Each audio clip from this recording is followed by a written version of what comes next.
So we are going to learn about the autonomic nervous system today. So just to recap what we have learned earlier, let's review the entire nervous system before we end the lecture with the autonomic nervous system. So we have done this slide many times. I'm going to review it again. So there are several sensory receptors that come from skin, that come from your tongue. There are receptors on the skeletal muscle. There are receptors on your reproductive, digestive systems. All these receptors, various kinds of receptors that are called sensory receptors, pass through the peripheral nervous system, which is the spinal nerves and the cranial nerves considered to be the peripheral nervous system, take information through the afferent route, sensory information, to the central nervous system. Again, central nervous system, brain and spinal cord, where it is processed, right? Where the information is processed. And once it is processed, it passes through the motor commands, through the efferent division into the different parts of your body. Now, these different parts of your bodies can be divided into two parts. Number one that goes to the skeletal muscle. Remember, again, skeletal muscles. These are called the somatic nervous system. Somatic nervous system is voluntary. What does voluntary mean? It means that it is under your control, I must say, to a certain extent. Okay, so this is the somatic nervous system. And then this the other division is known as the autonomic nervous system. Autonomic, the word comes from the word automatic. So it is involuntary, that it is not under your control. So there are two divisions for this too. One is parasympathetic division, the other is sympathetic division.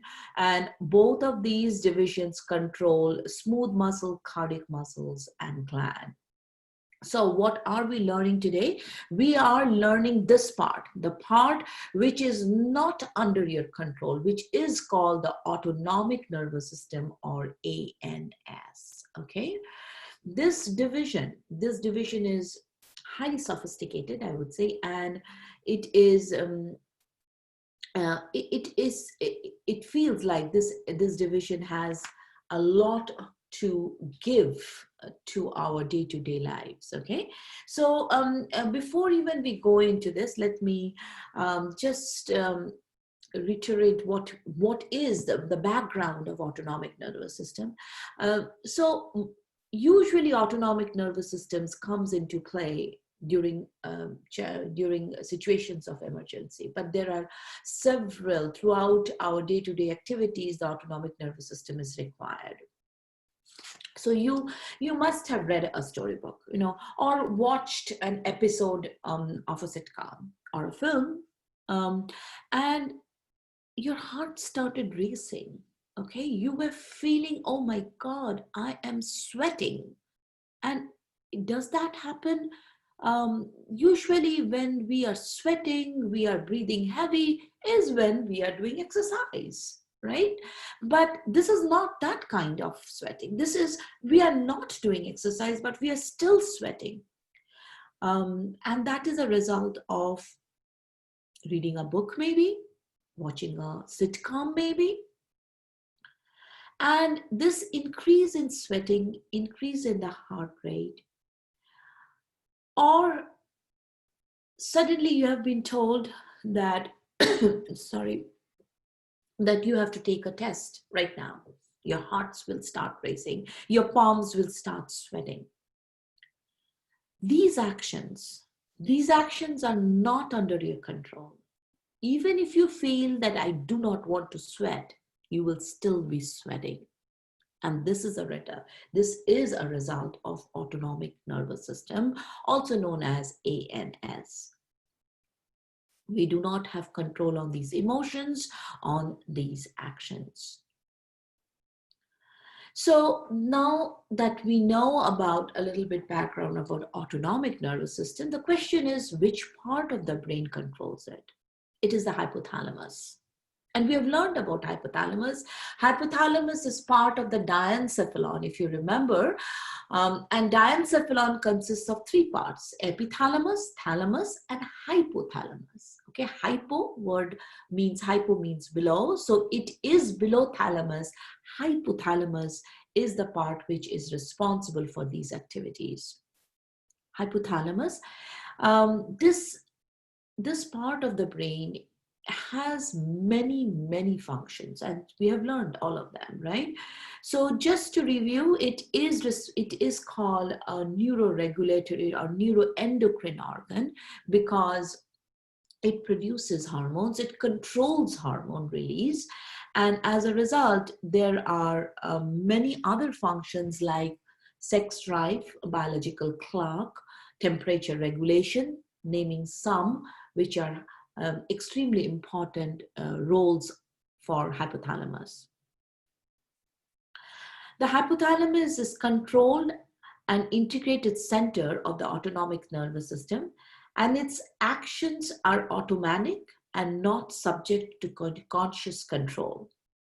And it receives fiber bundles from higher centers such as vision, auditory, personality, which are all part of the cerebral cortex or cerebrum. It actually discharges the information down through the cord, that is a spinal cord, through the sympathetic and the parasympathetic system. So as we said, so if you remember, let me go back the slide.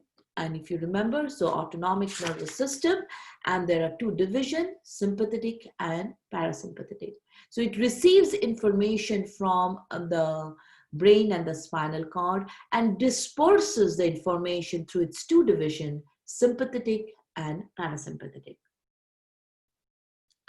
So what is the difference between the somatic motor system and the autonomic nervous system?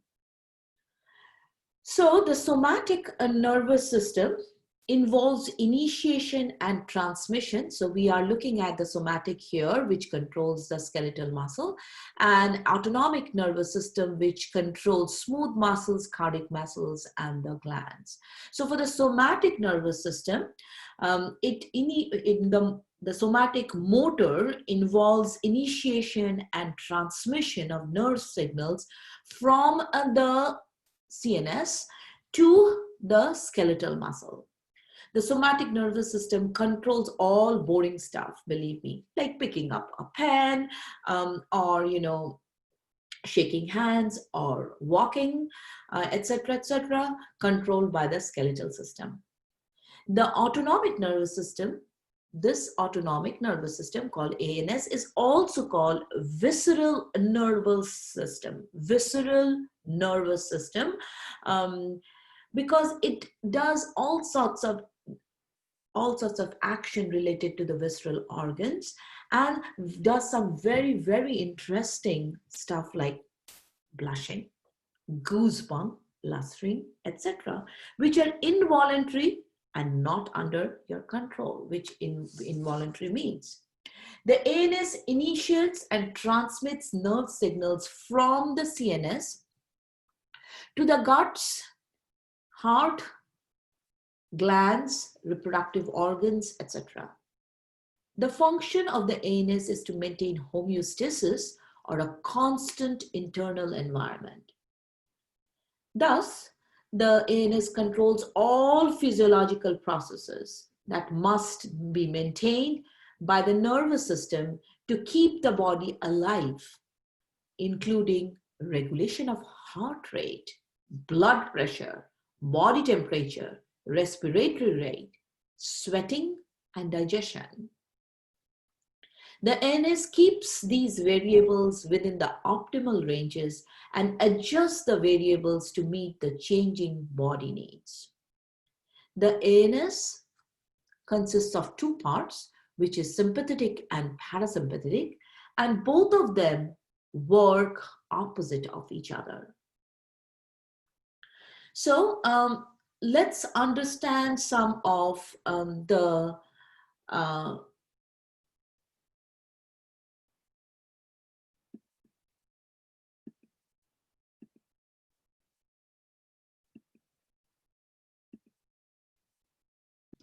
So let's understand some of the basic differences between somatic and autonomic nervous system. So if you look into the slide, you will understand there's a single lower motor neuron extends from the CNS to the skeletal muscle fibers in the somatic nervous system. Its cell body lies in the brainstem or spinal cord. Here in the CNS, it lies in the brainstem or the spinal cord. Axons are usually myelinated with a large diameter for fast transmission of nerve signal. In comparison, the ANS, there are two chains or two lower motor neurons that extends from the CNS to innervate the cardiac muscles, smooth muscles, and the glands. The first neuron, which is called the preganglionic fibers, or you can call them preganglionic axons, its cell body lies in the brainstem or the spinal cord. So the first one's cell body is in the brain or spinal cord, and the preganglionic neurons are myelinated and small in axon. The axonal length of the preganglionic neuron is much smaller. In addition, it releases acetylcholine, and I'm going to discuss more about the neurotransmitters, how it releases, what are its action a little later. But just remember, it releases acetylcholine from the first or the preganglionic neurons. The second neuron is called, you can see it in here, the second neuron that is coming out is known as a postganglionic neuron. Its cell body resides in the autonomic ganglion and extends to the smooth muscle, cardiac muscle. So now this synapse, this region where the preganglionic neuron synapses with the postganglionic neuron is known as autonomic ganglion or sympathetic ganglion. Does not matter. You can call them any of the names. On the other hand, if you see the parasympathetic neuron, is, you can see it in here, the preganglionic neuron is much longer, the axons are much longer. It starts from, again, the brain and the spinal cord, which we will learn little more details later on, and then synapses at the autonomic ganglion, but the postganglionic neuron is much smaller. It is the length of the axon is smaller, and then it innervates the smooth muscle, cardiac muscles, and glands, similar to the sympathetic nervous system. So from here on, we are just going to concentrate on the autonomic nervous system. So again, what is autonomic nervous system? Autonomic nervous system. Okay, let me see why I can't. Okay, good. So before we go ahead with the detailed autonomic nervous system, I just want to show you a little bit of a comparison between the two before we go ahead. So this is the somatic nervous system, as you can see. So information from the cerebrum, these neurons are sending information through these lower motor neurons to the skeletal muscles, okay? And we have done this before. Yeah. And in the autonomic nervous system, you have seen that these are the visceral motor neurons, which are here. You can see these are coming from the hypothalamus. And then they innervate the preganglionic neurons, which forms a ganglion in here, which is known as autonomic ganglion, and then passes on the information to the postganglionic neurons, to the smooth muscles, gland, cardiac muscles, and fat. So these are the parts of the autonomic nervous system. So with this, let's learn more about the autonomic nervous system. The autonomic nervous system, as we said, is also known as visceral or vegetative nervous system, stimulates and controls structure not under your conscious control, right? It is a motor division and is subdivided into two parts, which is called the sympathetic and the parasympathetic division. Usually the sympathetic and the parasympathetic sends information to the same organs or structure, but there are a couple of exceptions, 2 or 3 exceptions, which are very important to know, okay? And the similarities are, if we learn first about the sympathetic and parasympathetic sending impulses to the same organs. For example, sympathetic increases heart rate, resulting in increased pulse rate, whereas parasympathetic slows down the heart rate. So it's opposite of each other, and that's the reason they are known as, they are antagonists to each other. So if one increases the heart rate, the other is responsible to lower the heart rate, okay? Sympathetic causes increased dilation of pupil, and parasympathetic causes constriction of pupil. So you can see what is written in here is that these two work independent of each other. That is, they innervate one single division gland, but they work opposite to each other. And we will do how they control together later on. Okay. So so these two divisions, which is sympathetic and the parasympathetic, going back the slide once more, is that you can think of this like a tap water, okay? So you have hot water, right, which is sympathetic, and cold water, let's call it parasympathetic. And when you open both of them, it's luke water. Now, if you want the water to be warmer, you need to open the hot tap, which is the sympathetic division. And if you want to have more cold water, you need to open the cold tap, which is parasympathetic. So in order for one to override the other, one system has to work more efficiently than the other. And it is possible. It depends upon the physiological condition when sympathetic will be the leading factor over the parasympathetic, or when the parasympathetic will be the leading factor over sympathetic. So basically, sympathetic division is the one that dominates when a person is in stress. Okay, so let's go over the next slide. So this is usually sympathetic comes into the picture when a person is in huge stress, that is when it's an emergency condition. And usually it's defined by 4 F's, that is 4: fear, fight, flee, and sex. It's called 4 F's. So you can write it 4, number 4, the letter or the number 4, and then F apostrophe S. So 4, F-O-U-R, fear, fight, flee, and sex. When one feels threatened, the body automatically prepares yourself for fight or flight. PNS, on the other hand, which is parasympathetic nervous system, is for calm vegetative state, usually switched on after a big meal. So ANS is when there is an emergency condition and you really need to work immediately, and the parasympathetic is of calm vegetative state. Let's take an example. Suppose there is a lion right in front of you right now, okay? And if you think, now if you start thinking, what should I do? Should I run or should I just wait?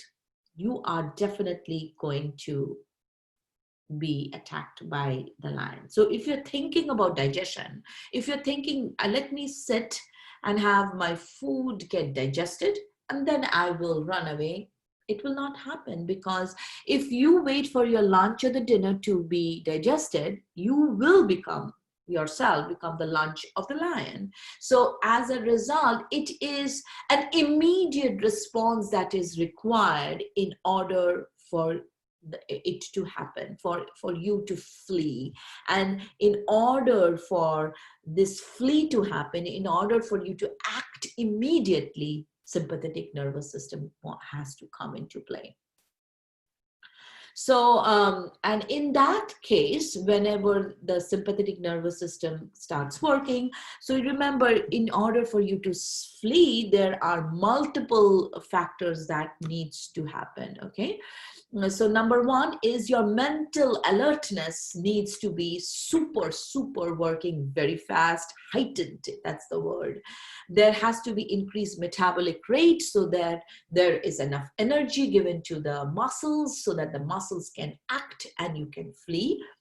And there can be reduced digestive and urinary functions. At this point, digestion is not required. You don't need to go, pee. So as a result, the energy required to do those phenomenon in a body can wait, okay? Because this is an emergency situation. The energy reserves anything. The liver, which stores glucose in the form of glycogen, now is able to convert glycogen into glucose and give it to the muscles, which can use to act. But there is increased respiratory rate. You can understand at this point, you are breathing heavy. The respiratory passageways dilate in order for oxygen to go in. There is a increased heart rate and blood pressure, of course, because we need more oxygen into the muscles. Remember, these blood vessels are going to go directly to the skeletal muscles in order for them to act fast. Sweat glands are activated. Yes, the sweat glands, you start sweating, the temperature regulation that changes a little bit. As a result, the increase in temperature causes the sweat glands to be activated. So this is all about the sympathetic division of the autonomic nervous system. Now, okay, so one last thing I want to mention here before we go further is that sympathetic division, as we had learned, has two sets of lower motor neurons, right? The preganglionic neuron and the postganglionic neurons, okay? And these actually come out from the spinal cord, which is called the thoracolumbar region. That means it comes from the thoracic region and the lumbar region. So you can see it's called the thoracolumbar division. What comes out? The preganglionic fibers of the sympathetic nervous system comes out from the thoracolumbar region. These are the presynaptic neuron. They form a chain, which is known as autonomic chain, and then the postganglionic neuron then innervate the different organs in your body and does the task. Okay. So, apart from this, the sympathetic division is divided. As you can see, this is the thoracolumbar region that the preganglionic neurons are coming out, is divided into three major parts. One is known as a sympathetic chain ganglion, which is paired. That means one comes out from the right side, the other comes out from the left side. The collateral ganglion, which is unpaired, that means usually there is only one of them coming out from one part of the body. It is usually from the anterior part. And the last is adrenal medulla, which is again paired. Remember, adrenal medulla, just recapping, adrenal medulla is an organ or a gland which is situated on top of the kidneys, okay? And it is a neuroendocrine gland, which we learned before. And these preganglionic neuron, the third part is the adrenal medulla, which is again paired because we have two of them in left and right. So what is the difference between them? So let me go to the next slide so you will understand.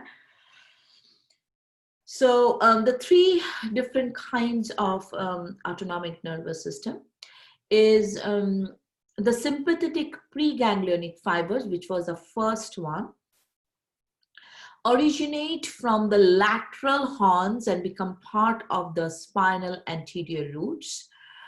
And they are myelinated. The preganglionic neurons are myelinated, and they form a sympathetic chain. So you can see this chain formation that is there. The sympathetic chain is formed, and then they pass out through the, these fibers diverge extensively actually with, and then synapse into the different organs, as you can see it in here, okay?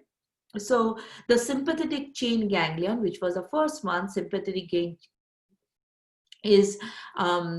ganglion, is also called paravertebral ganglia. Again, sympathetic chain ganglia is also called paravertebral ganglia, which lie on each side of the vertebral column. Neurons of these ganglia control effectors of the body wall, thoracic body, head, neck, and limbs. These are all part that are controlled by the sympathetic chain ganglia. The next is collateral ganglia.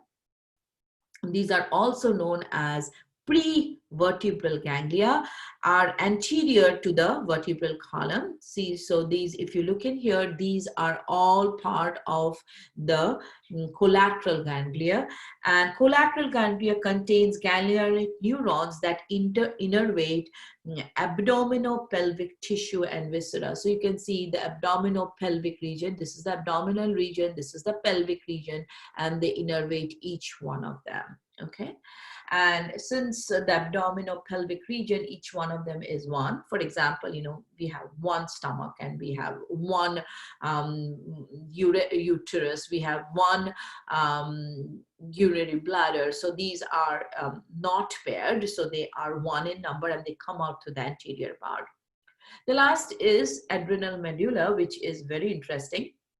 The center of each adrenal gland, which is called the adrenal medulla. So adrenal gland is divided into two parts. One is the adrenal cortex, which is the outer part of it, and the inner part is called the adrenal medulla. So we are talking about the inner part here, which is the adrenal medulla. It is a modified sympathetic ganglion, okay? The ganglionic neurons of the adrenal medulla have very, very short axons. When these medullary cells are stimulated, when these cells of the adrenal medulla are stimulated, they secrete neurotransmitters directly into the bloodstream, and they do not actually synapse. So if you look into if you look into the red fiber that is in here, so basically preganglionic neurons are coming and having, directly it is stimulating the adrenal medulla.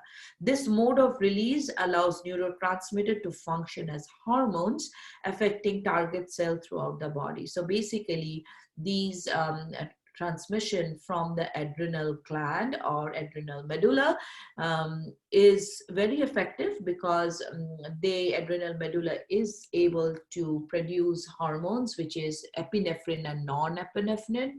Both of them are very, very important for fight or flight response, which is during stress. And it happens, it does not synapse, the preganglionic neurons directly come and activate the adrenal medullary cells, which in turn actually causes the release of hormones from the adrenal medulla. With that, continuing with the parasympathetic division of the autonomic nervous system. So the second part, we have already learned the sympathetic nervous system. So we are going ahead with the parasympathetic nervous system. So as you can see it in here, the parasympathetic is also known as a craniosacral division, because the nerve innervations that come out from the different parts of the nervous system is mainly from the brain stem of the brain and the sacral division of the spinal cord. So the question is which part of the brain, which is brainstem, and all the three regions, which is midbrain, pons, and medulla oblongata, all three of them are involved in the autonomic housing of the autonomic nuclei. So all parts of the brainstem, the midbrain, pons, medulla oblongata contain autonomic nuclei associated with several cranial nerves and some of the segments of the spinal cord, which is the last segment, which is the sacral part of it, is involved in the autonomic function. So sacral, just review of the spinal cord. The spinal cord is divided into cervical, thoracic, lumbar, and the sacral region. So these nerve fibers come out from the sacral division of the spinal cord. Okay. So further interesting things to understand in here is parasympathetic is mainly responsible to conserve energy. It is a part which promotes sedentary activities. I want you to understand this, that once the sympathetic is initiated and completed, there needs to be a phase of rest. And that is essential. And that is what parasympathetic division is. Okay, it helps the body to basically reset itself to start the next cycle. So if you look at the next slide in here, so there are 5 different responses associated with it. One is a decreased metabolic rate. So if you remember, it's just pretty much opposite of what sympathetic division was. Here, there's a decreased metabolic rate, decreased heart rate and blood pressure, increased secretion of saliva and digestive glands, increased metabolic increased secretion of salivary and digestive glands was the third one. There is increased blood flow in the digestive tract because there's increased digestion, and there is increased urination and defecation. So these are the different 5 responses that is related with the parasympathetic division. The parasympathetic division, as we just said, that it is involved, in the brainstem and in the sacral division. Interesting to understand here is the preganglionic fibers of the parasympathetic division do not diverge as extensively as do the sympathetic division. A typical preganglionic fiber synapses with maybe 6 or 7 different, 6 to maybe 8 of them in this region, which is called the terminal ganglion or ganglionic neurons. Around here, it's synapses. It's longer, and then it goes to the target organ. There are several cranial nerves which are involved in this entire process because it comes out from the brainstem.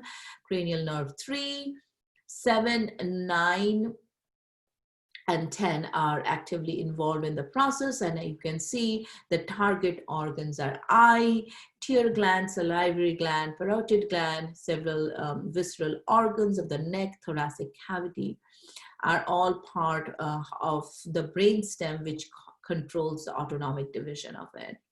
The other part is a sacral division, which actually forms an intramural ganglia, which in turn actually controls the visceral organs associated with the abdominopelvic cavity. Okay. So with that, if you see this figure, you will understand, I'm sorry, if you see this, you will see that this part, which is coming, these fibers which are coming out from the brainstem, control these organs, the ones that we just said, and the ones that are coming from the sacral region is more associated with the abdominopelvic cavity in our body. Okay, so before we go into the last part, I would like to actually specify some important information. is that, again, parasympathetic division is involved in rest. It works mainly antagonistically with the sympathetic division. There are certain exceptions, which we will do it later. And as such, this is absolutely necessary, and it is a craniosacral, the nerve innervation comes out from the craniosacral division. The preganglionic neurons or axon are much longer than the postganglionic neurons. So going ahead with the next part, which is kind of a little interesting. And, you know, when we had started initially studying about the autonomic nervous system, we always said there are two divisions. One is sympathetic, the other is a parasympathetic division. Now comes another division, which we completely, you know, we usually do not mention in here, which is kind of a third nervous system division, which is known as the enteric nervous system. The ENS, okay? The ENS is an extensive network of neurons and nerve wall networks, which actually is part of the network of nerves that go to the digestive system. Although the sympathetic and the parasympathetic division both involves ENS, or both have a control on the ENS activities, but the ENS activities still can coordinate many visceral reflexes locally without the instruction of the CNS. So pretty much it can work on its own. So altogether, there are about 100 million neurons involved in it. So you can understand it is an important part of the homeostasis. And there are several neurotransmitters that are found in the brain, works in conjunction with the ENS. Okay. So this actually shows you basically kind of a review of sympathetic and the parasympathetic division, how they are different from each other. And I'm going to actually go over the differences between them, a summary of the sympathetic division and the parasympathetic division. Okay, so let's do one at a time. The sympathetic division of the ANS includes two sets of sympathetic chain ganglia, one on each side, left and right, of the vertebral column. And there are three collateral ganglia anterior to the vertebral column and two adrenal medulla. That is also very important. Adrenal medulla actually acts as an important sympathetic division, and no parasympathetic division actually comes to the adrenal medulla. The preganglionic fibers is the second one. The preganglionic fibers are short because the ganglia are close to the spinal cord. The postganglionic fibers, if you remember, now if you see this, these postganglionics, these are the preganglionic fibers, which are shown in yellow, and the ones that are shown in green are the postganglionic neuron. So the preganglionic neurons are relatively short. They form a ganglionic chain very near to the spinal cord, but the postganglionic neurons actually are longer and extend a considerable distance and go to the target organs. Okay, the sympathetic division shows extensive divergence. Okay, there is a huge amount of divergence. So they come out preganglionic nerve and they diverge to different, several different organs in place.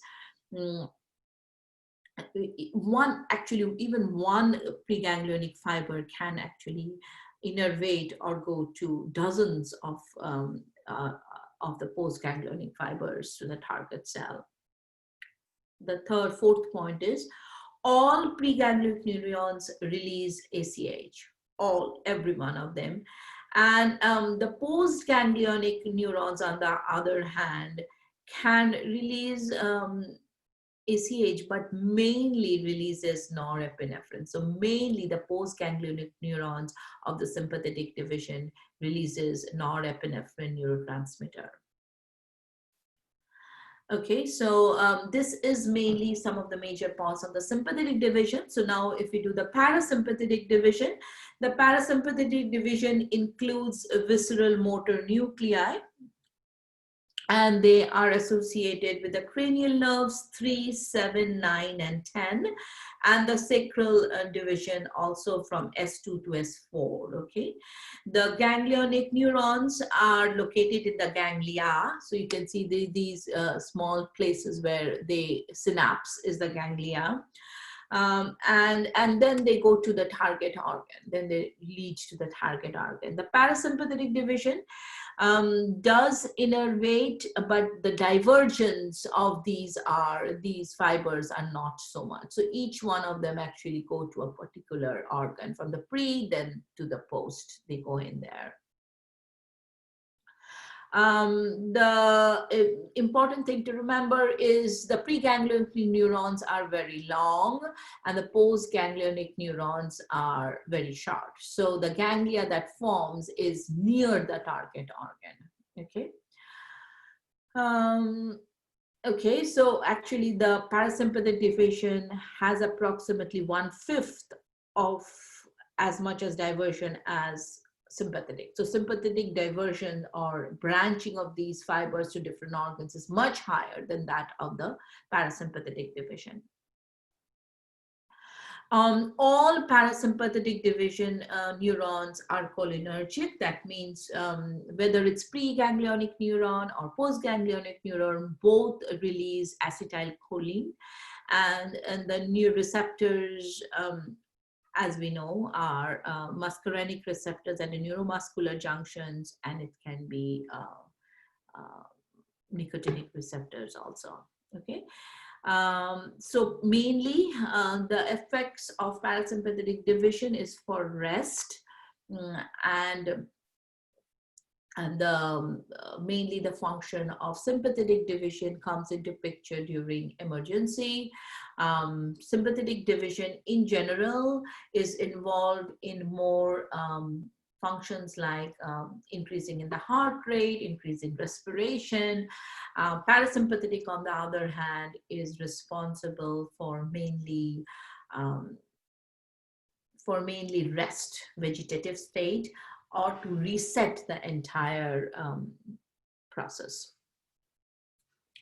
So with that, we go to the last section in here, which is the autonomic division working together. So the first part, as you can see, is what we have just learned, how the sympathetic and parasympathetic work antagonistically to each other, opposite of each other.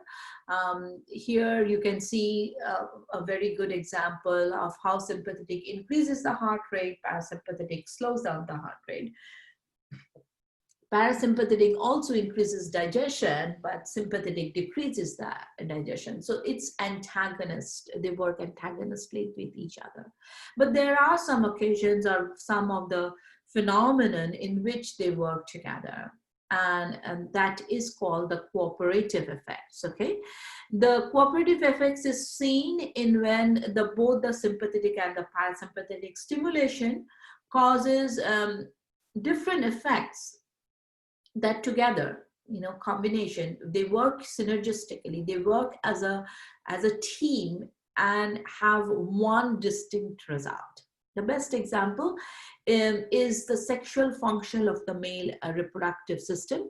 The male penis becomes erect as a result of parasympathetic division or innervation, and ejaculation of the semen from the penis occurs as a result of sympathetic innervation. So initially, the initial part is taken care by the parasympathetic division, where the erection of the penis happens, and then the ejaculation process, and for the ejaculation process, the sympathetic division has to come into the picture.